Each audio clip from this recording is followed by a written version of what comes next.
When Jack Barry vanished in 2008, he left behind his beloved dogs, a blood-stained trailer, and a son carrying unspeakable secrets. But the real horror wasn't in his disappearance. It was in what came before. It was a bitter February evening in 2008 when Jack Barry, a 41-year-old drifter with a past as shadowed as the orchards he called home, vanished from Cortez, Colorado. Jack's disappearances were nothing new. He was known for his unpredictable nature. His family brushed it off at first, telling themselves he'd return as he always had. But this time, something was different. Jack's loyal hound dogs, his constant companions, were left behind, howling near his trailer at the edge of a sprawling, overgrown orchard. The eerie quiet of his absence stretched on for days, then weeks. Finally, unable to shake the unease, Jack's brother Jim called the authorities.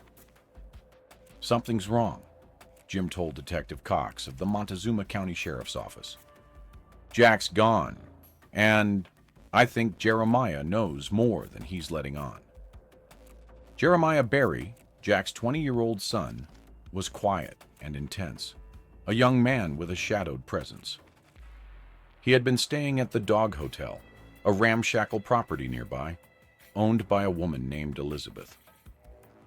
When questioned by detectives, Jeremiah seemed nervous, but cooperative. "He's probably in Montana," he muttered, avoiding their gaze. "That's where he usually goes to get away."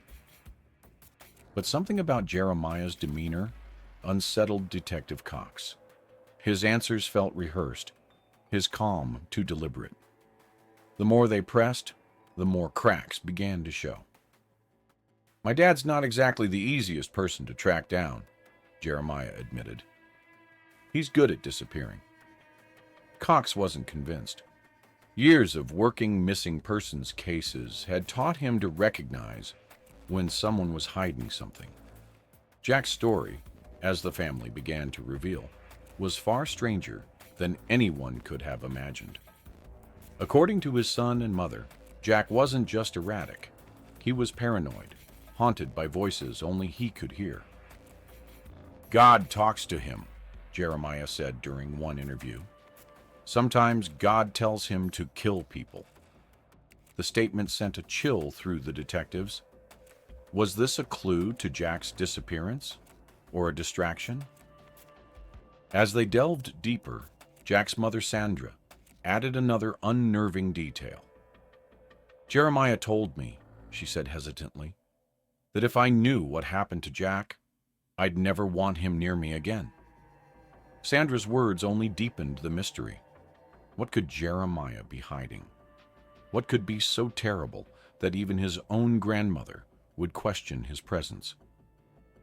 Detectives decided to search Jack's trailer at the orchard, a place shrouded in isolation and unease. The trailer was a disturbing scene. Scattered animal bones littered the ground outside, broken furniture and tools adding to the chaos.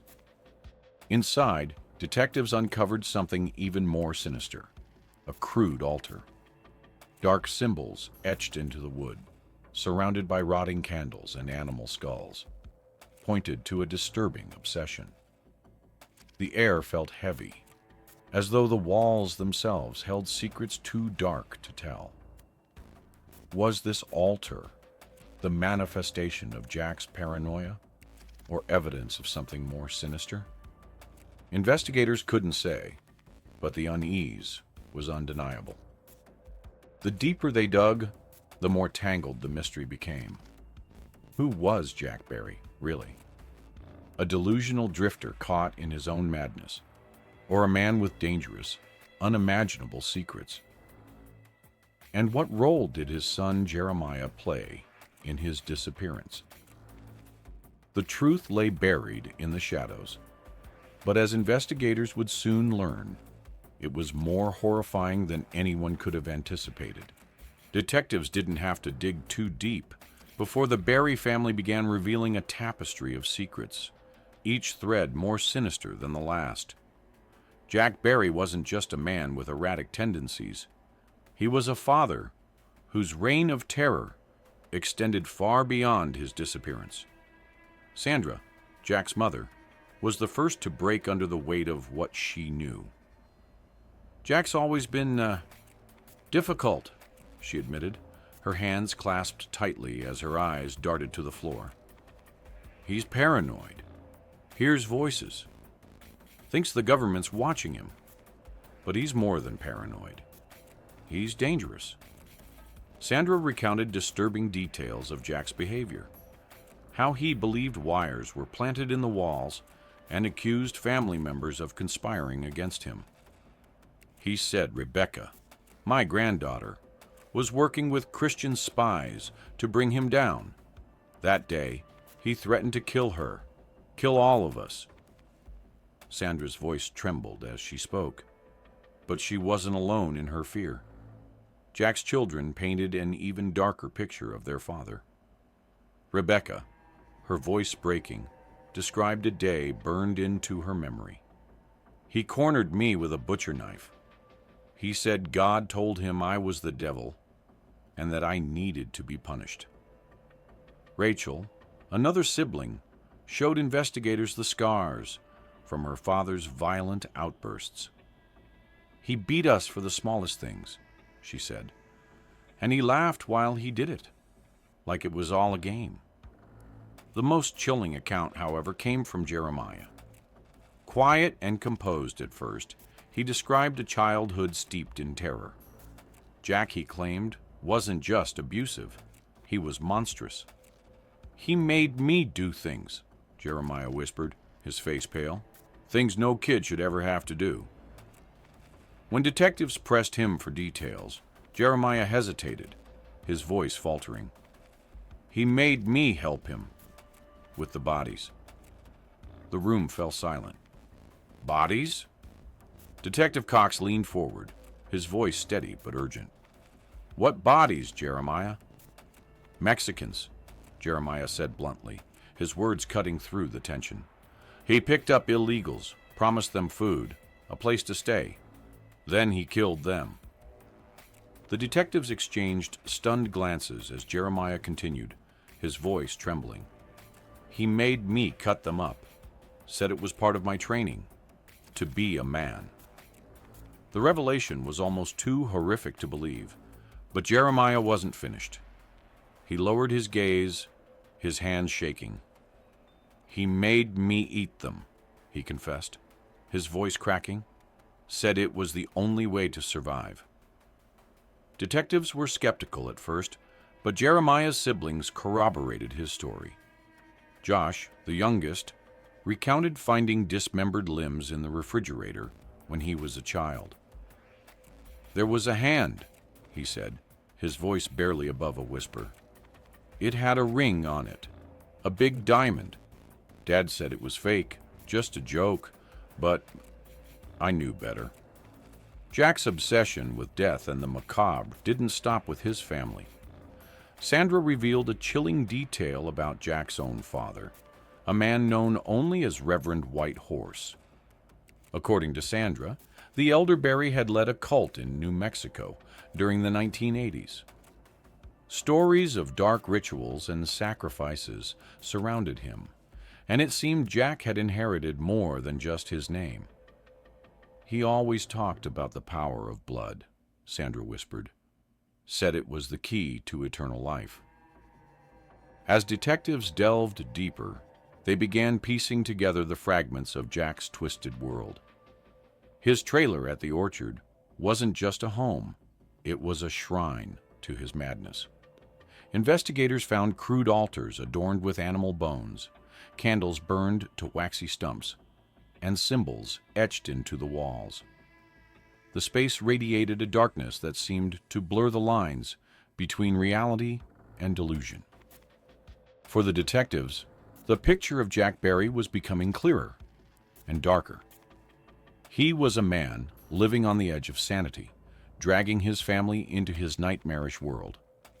But the central question remained: what happened to him? And why was Jeremiah, the son who had suffered so much, at the center of this storm? The answers would come, but they would be more horrifying than anyone could have imagined. The fluorescent lights hummed in the cramped interrogation room as Jeremiah Berry sat hunched across from Detectives Cox and Alvis. His story about his father's disappearance wasn't adding up, and both detectives knew they were close to breaking through. "Jeremiah," Cox said softly, like a father trying to coax out a difficult truth, "we know your dad had a habit of vanishing, but this time feels different, doesn't it? No cabin in Montana, no warning. He even left his dogs behind." Jeremiah fidgeted in his chair, eyes darting around the room. "I told you, he just left." The silence stretched between them until Cox leaned in. "If you know something about where your father is, we can help you. But you need to be honest with us." Something in Jeremiah finally cracked. "You think I did something, don't you?" His voice trembled, the first real emotion he'd shown since sitting down. "We're just trying to understand," Cox said quietly. "Help us do that." The room felt smaller as Jeremiah's composure began to crumble. His words came out barely above a whisper. "He hurt me. My whole life. He hurt me." Cox nodded gently. "We know he wasn't a good father. But what happened between you two?" Jeremiah took a shuddering breath. "I shot him." The confession landed like a punch to the gut. Both detectives went still, letting the moment settle before Cox asked, "When?" "That night, in the woods." Jeremiah's voice turned hollow, distant. "He had a gun. Said he'd kill me if I didn't do what he wanted." "What did he want?" Alvis asked softly. Jeremiah's hands shook as he spoke. "He said God told him I needed to become his wife. That I needed a sex change. It was the only way to stop the Antichrist," he said. The detectives shared a horrified glance. Even after years of investigating Jack's delusions, this was beyond anything they'd imagined. "He put the gun down to use the bathroom," Jeremiah continued, his voice flat. "I grabbed it from his jacket. When he came back, I shot him in the head. And after," Alvis pressed gently. Jeremiah's eyes squeezed shut. "I cut him up with a hatchet and knives. I didn't know what else to do." He described filling concrete buckets with body parts, burning some remains, leaving others for scavengers. He'd stabbed the severed hands repeatedly, as if trying to destroy his father's power, even in death. The weapons, he said, he'd thrown into the Anamus River. When the horrible details finally ran dry, Cox asked the question that had been nagging at him. "Why didn't you come to us for help sooner, Jeremiah?" Jeremiah looked up, his eyes haunted and ancient in his young face. "Because no one ever helped us before." That simple answer cut deeper than the gruesome confession. It spoke of years of failed systems, of overlooked abuse, of a family left to suffer in silence.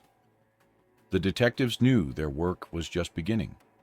They still needed to find Jack's remains and verify every detail of this nightmare. But they'd gotten what they came for. The truth, in all its horrible glory, was finally out. As they wrapped up the interview, neither detective could shake the feeling that they'd just heard something more than a confession. They'd witnessed the final chapter of a horror story years in the making, where the line between victim and perpetrator had blurred beyond recognition. Finding Jack Berry's remains was just the beginning. Detectives Cox and Alvis knew Jeremiah's confession needed solid evidence to back it up. What they discovered at the Dog Hotel and the Orchard Trailer went beyond their darkest expectations. The storage room at the dog hotel felt like a tomb. Hidden in the corner, they found 2 plastic buckets sealed with cement, the contents confirming their worst fears. Inside lay human remains, a skull, hands, and feet. The bullet hole in the skull told a different story than Jeremiah's initial confession about shooting his father from behind. But more unsettling than the violence was how carefully the remains had been preserved, as if Jeremiah had tried to entomb his father's very essence in concrete. Jack's trailer in the orchard revealed its own nightmares. The walls were carved with dark symbols, and an altar decorated with animal skulls dominated the space. Melted candles dripped over scattered bones, painting a picture of a man who'd lost himself to paranoid delusions and dark obsessions. The kitchen held butcher tools, their edges worn dull from use. And beneath the sink, they found a jar of murky liquid with a mysterious pill bottle floating inside. At the dog hotel, Jeremiah's journals told the rest of the story. Pages filled with disturbing sketches showed dismembered bodies and occult symbols. One drawing caught the investigators' attention, a limbless torso that matched the remains they'd found. In the margins, desperate words, "Kill him, I had to." Between the violent images, Jeremiah's broken mind spilled across the pages. "I have to live with the consequences," one entry read. Another simply stated, "He can't hurt anyone anymore." The evidence painted a grim picture, but interviews with Jeremiah's siblings revealed the deeper horror of their childhood. They spoke of endless abuse, of a father whose rage knew no bounds, justified by his twisted belief that God guided his actions. Their testimonies transformed Jeremiah from just a murderer into something more complex, a victim who'd finally snapped. The investigation wasn't complete. Jeremiah claimed he'd scattered more remains near the Ute Reservation and burned others in a fire pit. An aerial search of the canyon turned up little, though they found ash and bone fragments where he'd indicated. The murder weapons, a gun, knives, and hatchet, remained lost in the Animas River's murky depths, despite days of searching by dive teams. The physical evidence, though incomplete, was enough to support Jeremiah's confession. But this case had become more than a simple murder investigation. It revealed a family destroyed by violence, a father consumed by madness, and a son who'd reached a breaking point few could imagine. As investigators closed their notebooks and sealed their evidence bags, they knew the harder part was still to come. Now the justice system would have to wrestle with impossible questions.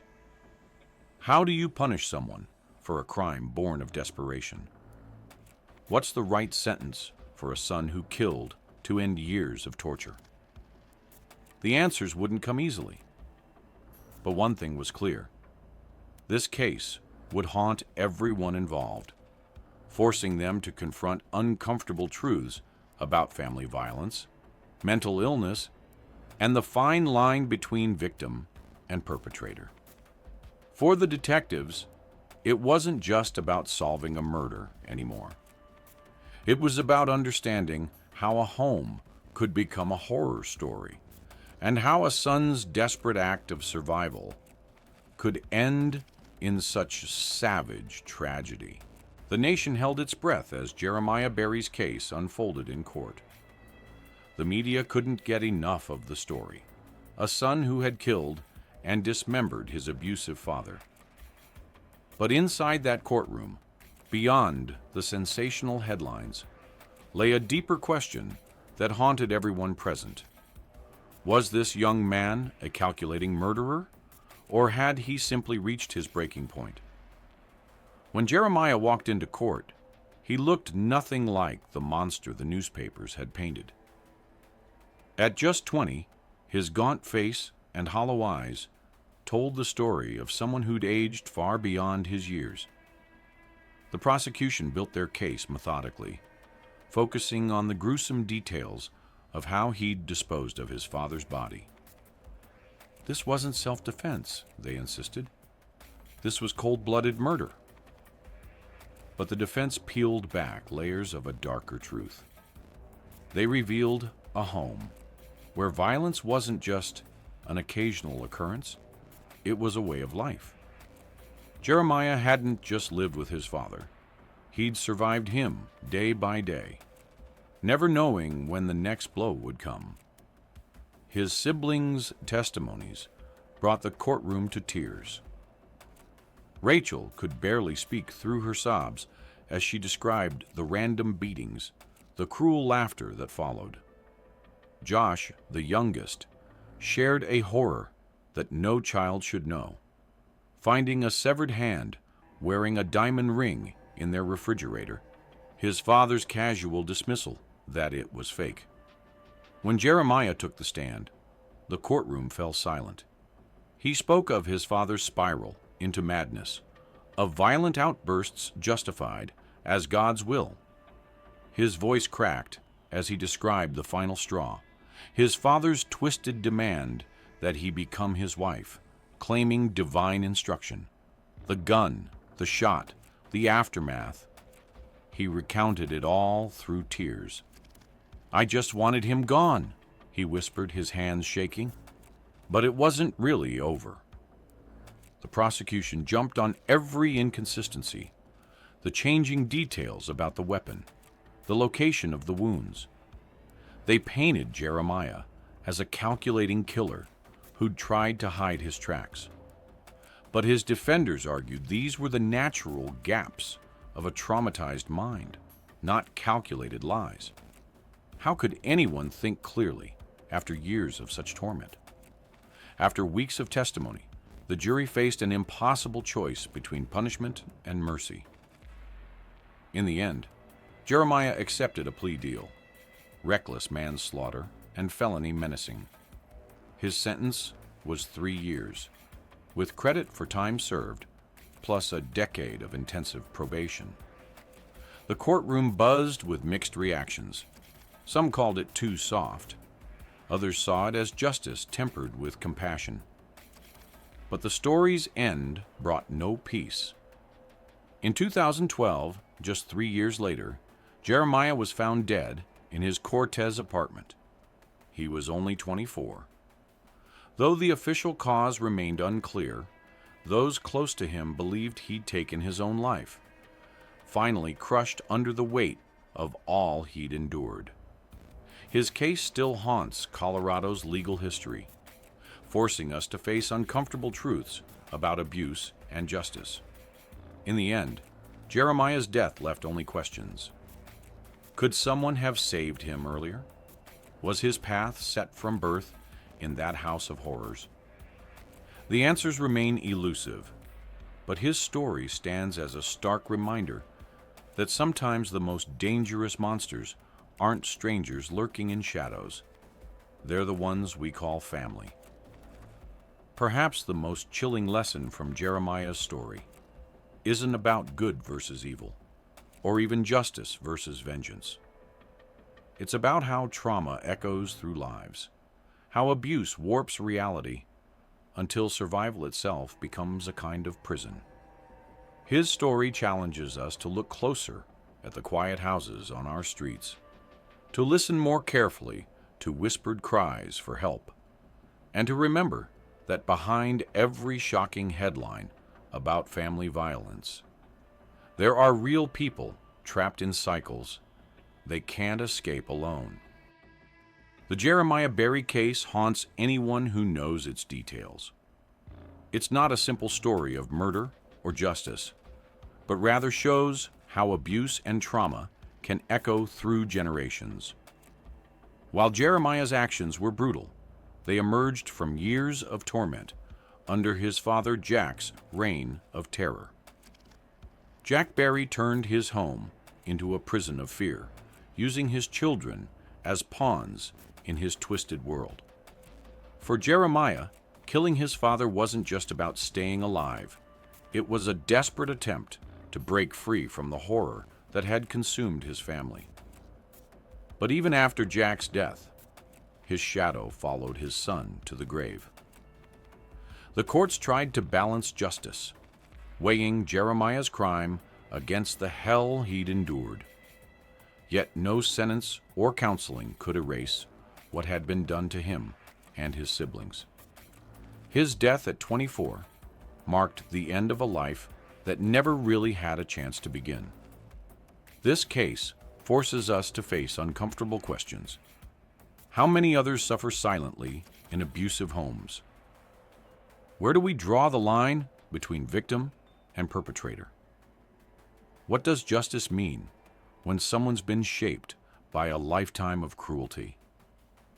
The Berry case will be remembered for its shocking details, but its real lesson is about the urgent need to stop abuse before it destroys more lives. The dog hotel where it all ended has faded back into obscurity, and the orchards where Jack once ruled stand quiet now. But the story's dark truth lingers, a reminder of how easily evil can flourish when we look away from those crying out for help. Jeremiah's tale isn't about redemption. It's a warning about what happens when monsters are allowed to hide in plain sight. For those willing to look closer, it shows how survival itself can come at a devastating price. In the end, his story challenges us to do better, to see the signs of abuse, to act before it's too late, and to remember that behind every headline about family violence, there are real people trapped in cycles they can't escape alone. Thanks for watching. Don't forget to hit the like button and subscribe for more gripping stories like this. Drop a comment below and let's discuss. Stay safe, stay curious, and see you in the next video.